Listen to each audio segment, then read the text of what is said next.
Bonjour à tous. Aujourd'hui, pour commencer notre nouveau programme, nous allons parler de Shimon HaTzadik. Shimon HaTzadik était l'un des premiers Tana. Ainsi nous appelons les rabbanim du temps de la Mishnah. Shimon HaTzadik était l'un des derniers dirigeants de la Grande Assemblée, dont faisaient partie par exemple Mordechai ou Ezra. Shimon HaTzadik vécut lors du deuxième Beth Amikdash, ça se situe à peu près en moins 300 de l'ère vulgaire. Très peu de paroles sont rapportées au nom de Shimon HaTzadik dans le Chasse.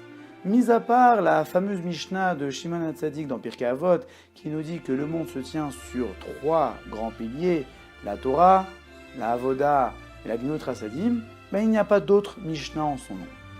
Mais il y a 2 histoires qui sont racontées à son sujet. La première histoire est la fameuse histoire avec Alexandre le Grand. En effet, Alexandre le Grand dominait la plupart du monde, dont Israël. Donc les Juifs se trouvaient sous la direction de Alexandre le Grand. Mais il y avait une secte dans le peuple juif qui ne voulait pas que le Beth Amikdash se trouve à Yerushalayim, puisque eux avaient leur propre Beth Amikdash sur Har Gerizim, ce sont les Koutim. Alors qu'est-ce qu'ils ont fait? Ils sont partis voir Alexandre le Grand pour lui dire « Regardez maître, les Juifs se sont rebellés. » Comme ça, Alexandre le Grand allait monter une armée pour vaincre Yerushalayim et même détruire le Beth Amikdash.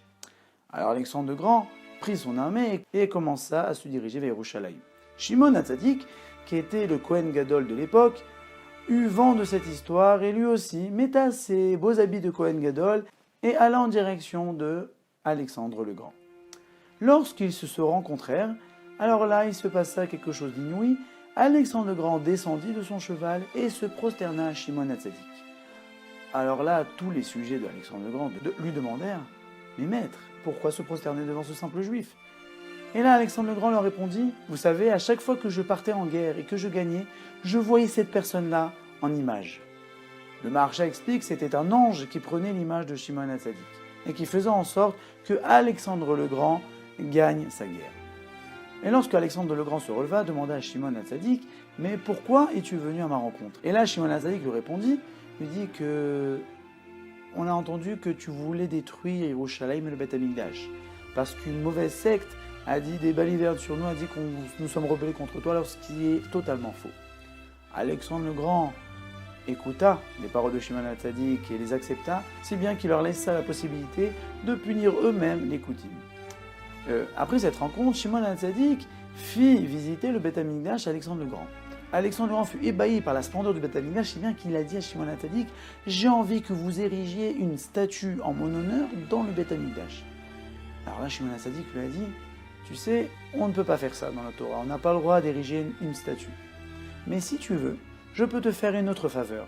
Je peux ordonner que tous les enfants des Kohanim qui vont naître dans cette génération s'appelleront en ton nom Alexandre. » Ce qui a été dit a été fait. Et c'est ainsi que le nom d'Alexandre devint commun dans les noms du peuple juif. La deuxième histoire qui a été racontée au sujet de Shimon HaTzadik était que, en fait, Shimon HaTzadik était pendant 40 ans Kohen Gadol. Pendant 40 ans, il rentrait dans le Kodesh Kodashim et en sortait indemne. Mais un jour, lorsqu'il rentra dans le Kodesh Kodashim, il en sortit, il a dit « Cette année, je ne vais pas la finir. » Il a dit « Pourquoi ?» Il dit « Parce qu'à chaque fois que je rentre dans le Kodesh Kodashim, une vieille personne vêtue de blanc m'accompagne et en sort avec moi. » C'est en fait une allusion à la Shrina, la présence divine.